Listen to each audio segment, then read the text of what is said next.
তারা, তোমার চেহারা দেখে হুরমালারা, তোমার চেহারা দেখে জিন ইনসানেরা, তোমার চেহারা দেখে হুরমালারা, তোমার চেহারা দেখে জিন জিন্নাতেরা। তোমারই নূরের আলো চমকে গেছে, তোমারই নূরের আলো চমকে গেছে, তাই তো সারা পৃথিবী তোমায় ডাকে। ওগো নবী আমার, ওগো নবী আমার, ওগো নবী আমার, ওগো নবী আমার। আল্লাহুম্মা সাল্লি আলা সাইয়্যিদিনা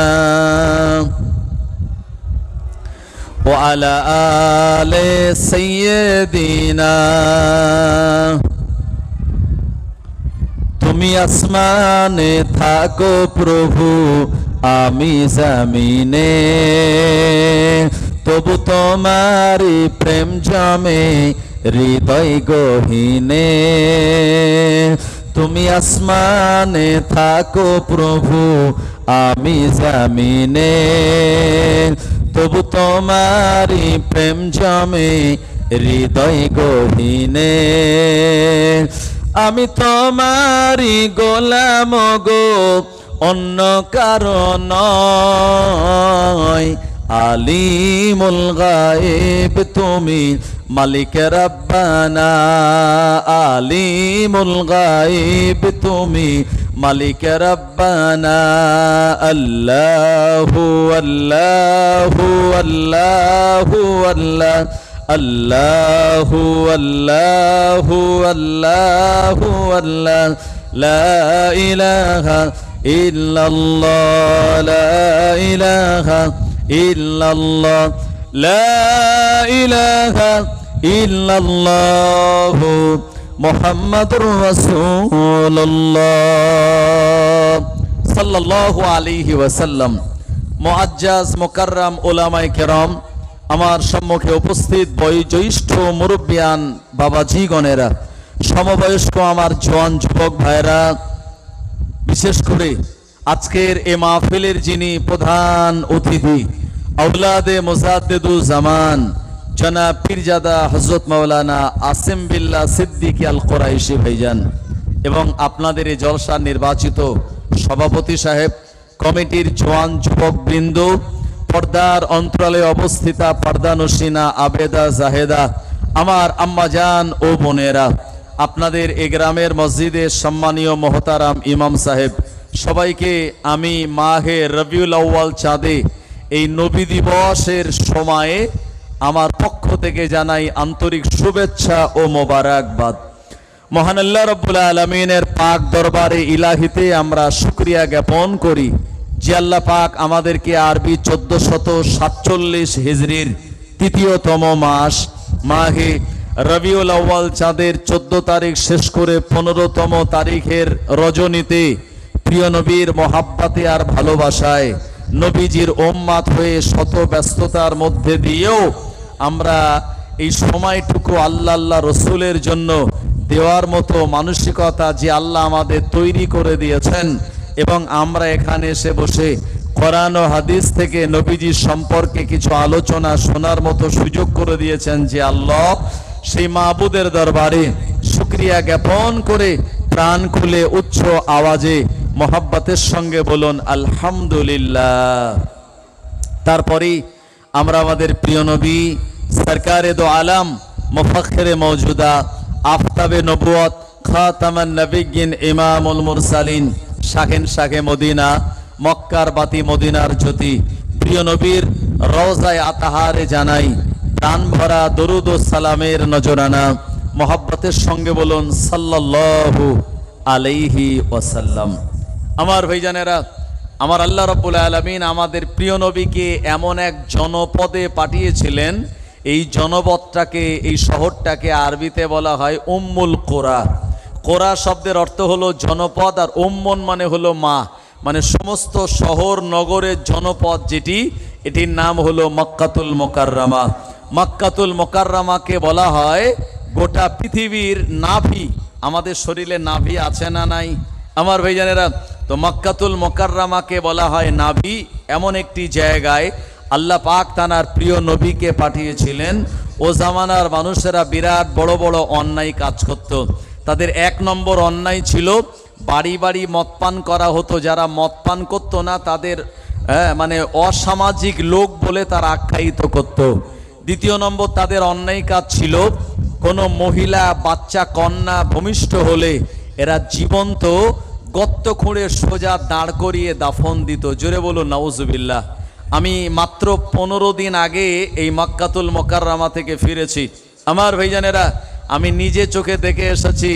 মেসফালা থেকে খানিকটা এগিয়ে গেলেই, মাত্র 200 মিটার এগিয়ে গেলেই আজও সেই জায়গাটা সৌদি গভর্নমেন্ট সংরক্ষণ করে রেখে দিয়েছে।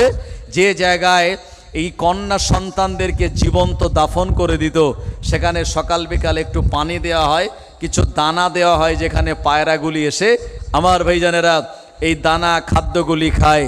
এখানে গেলে পরে আপনি চোখে পানি ধরে রাখতে পারবেন না। এটাই সেই জায়গা যেখানে এত নির্মম অন্যায় কাজের সঙ্গে তারা জড়িত ছিল। তৃতীয় নম্বর তাদের অন্যায় কাজ হলো এরা গাছে কোনো উট বা ঘোড়াকে শক্ত করে বাঁধত। বাঁধার পরে তারা দূর থেকে তীর মারত। তীর মেরে বলতো কে চোখে মারতে পারবে, কে কানে মারতে পারবে। আমার ভাইজানেরা খুব শক্ত করে বাঁধা ওই দিকে অপর দিকের প্রাণীটা তীরের আঘাতে জর্জরিত হয়ে ছটফট করতে করতে মারা যেত। এই পাষাণ হৃদয়ের মানুষগুলির অন্তরে কোনো দয়া মায়া লাগতো না। এদের 4 নম্বর অন্যায় কাজ হলো রাস্তা দিয়ে যখন কোনো প্রেগনেন্সি মহিলা যেত, এরা রাস্তার ধারে বসে থাকতো। বসে বলতো এই মহিলাটার পেটে কি আছে, ছেলে না মেয়ে? তো যদি বলতো ছেলে আছে, একদল বলতো মেয়ে আছে। এটা নিয়ে তাদের বাজি লড়া হতো এবং সেই মহিলাটার ধরে পেট কেটে বাচ্চাটা বার করে তারা দেখতো যেটা ছেলে না মেয়ে। আমার ভাইজানেরা তারা প্রাইজ নিত। ছেলে বা মেয়ে যে দলে তারা নাম ধরতো তারা জিতে যেত, আর এতে তারা আনন্দ করত। কিন্তু তাদের সামনে মা আর বাচ্চাটা ছটফট করতে করতে মারা যেত। এদের পাষাণ হৃদয়ের মানুষগুলির অন্তরে কোনো দয়া মায়া মোহাব্বত লাগতো না। জোরে বলুন নাউজুবিল্লাহ। এদের 5 নম্বর অন্যায় কাজ ছিল আমাদের আব্বা মা মারা গেলে আমরা হুজুরকে দিয়ে কোরআন শরীফ খতম করিয়ে দোয়া সবরেসানি কবর জিয়ারাত করি। আর ও জামানায় ওদের বাপ মা মারা গেলে কবরের ওপরে ওরা একটা উট বেঁধে দিত, একটা ঘোড়া বেঁধে দিত। তাকে পানি দিত না, খাদ্য দিত না। পানি না পেয়ে, খাদ্য না পেয়ে ওই বাপ মায়ের কবরে বেঁধে রাখা উট আর ঘোড়াটা ছটফট করতে করতে মারা যেত। ওই পাষাণ হৃদয়ের মানুষগুলির অন্তরে কোনো দয়া মায়া লাগতো না। ওরা বলতো আমাদের পিতামাতার সবরেসানি হয়ে গেছে। ভাই এইরকম একটা কঠিন সমাজে এত বড় বড় অন্যায় কাজের সঙ্গে যারা লিপ্ত ছিল, আল্লাহ পাক এমন এক অন্ধকার জগতে গোটা পৃথিবীর জমিনে তানার প্রিয় নবীর দ্বারা ইসলামের এই আলো, নূরের আলো ছড়িয়ে দেওয়ার জন্য মা আমিনার ঘরে 570 খ্রিস্টাব্দে 12 রবিউল আউয়াল সুবহে সাদেকের সময় আমাদের প্রিয় নবীকে পাঠিয়েছিলেন। একবার মোহাব্বত করে বলুন সুবহানাল্লাহ। এই নবীজির আগমনটাকে বলা হয় মিলাদ। আমার ভাইজানের এই জন্য মিলাদুন নবী, নবীজির জন্ম বৃত্তান্ত, নবীজি জন্মগ্রহণ করেছেন, সেই খুশিতে আমরা আনন্দিত হয়ে মিলাদুন নবী করছি। আমার ভাইজানেরা নবীজির আগমনে গোটা পাহাড় পর্বত গাছপালা তরু লতা সাগর সমুদ্র নদী সবাই খুশি হয়েছিল, শুধু ইবলিশ কেঁদেছিল। ভাই আমরা সেই নবীর উম্মাত, আমরা সবাই খুশি নবীজির আগমনে। কথা ঠিক কিনা? জোরে বলুন। এই নবী দিবস আমরা পালন করি। এটি স্পেশাল নবীজির জন্য, এটি জায়েজ এবং এটা অত্যন্ত ভালো কাজ এবং এটা বরকতপূর্ণ কাজ। কিন্তু যদি বলেন আমি আমার নিজের জন্মদিবস পালন করব, আমার ছেলে হয়েছে মেয়ে হয়েছে তার জন্মদিবস পালন করব, শরীয়ত কিন্তু আমাদের জন্মদিবস পালন করার ব্যাপারে বৈধতা দেয় নাই আমার ভাইজানেরা। কিন্তু নবীজির ব্যাপারে এটি একটি বিরাট বরকতপূর্ণ। নবীজির জন্মদিবস পালন করা যেটা অত্যন্ত আল্লাহ তাআলার কাছে গ্রহণযোগ্য এবং এটি একটি বরকতপূর্ণ কাজ। সেই জন্য আপনারা হাজার হাজার টাকা দিয়ে এই সুন্দর নবী দিবস পালন করছেন। নবীজি